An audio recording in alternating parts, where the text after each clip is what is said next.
Сәлем достар, привет друзья, мәрхаба arkadaşlar, каналыма қош келдіңіздер. Мен Айнұр.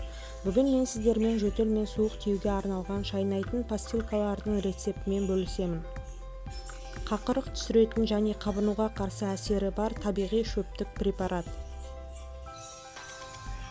Рецепт үшін бізге 2 орта бойлы апельсиннің шырыны қажет. Апельсинді алдымен ас содасымен жақсылап жуу керек, содан кейін оны 2 бөлікке кесемін. Қол шырын сыққышты пайдаланып мен апельсиннің шырынын сығамын.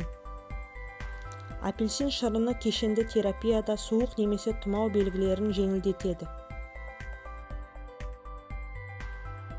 Апельсин жөтелге көмектеседі, ұстамалардың ауырлығын азайтады, қақырықтың түсуіне көмектеседі.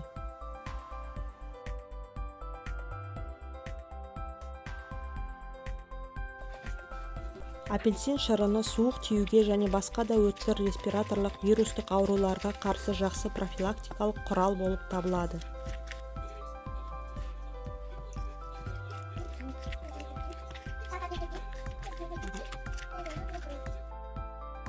Апельсин шырынын кастрюльге құйыңыз.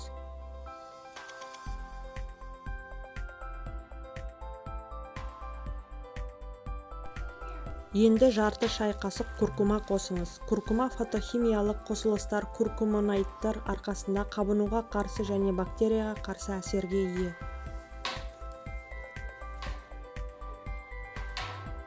Сондай-ақ жарты шай қасық зімбір ұнтағын қосыңыз. Зімбір зиянды бактериялар мен микробтарды жояды, қақырықты кетіруге көмектеседі, қытықтауды және тамақ ауруын жояды. Соңында ісінген желатинді қосып, баяу отта аздап қыздырыңыз. Тек қайнатпаңыз. Қаласаңыз қара бұрыш қосуға болады, мен салмадым. Желатиннің орнына крахмал қосуға болады. Шырынды оттан алып суытуға қоямын.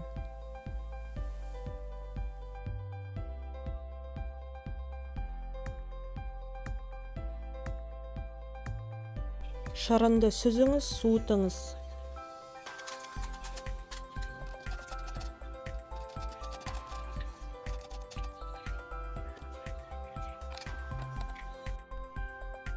Соңында бір ас қасық табиғи бал қосыңыз.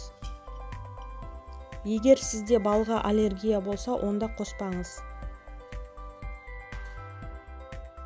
Араластырыңыз, пішінге құйыңыз және тоңазытқышта салқындатыңыз.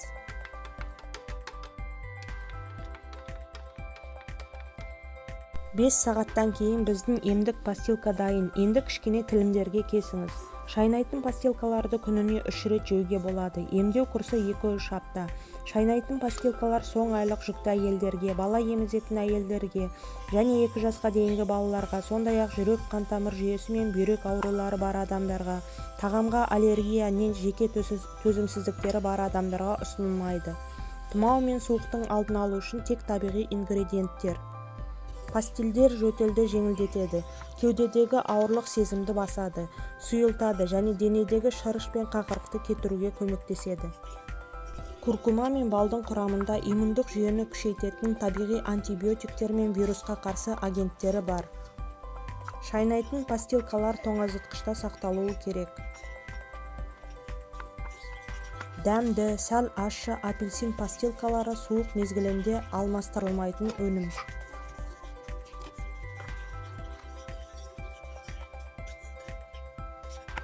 Назарларыңызға рахмет.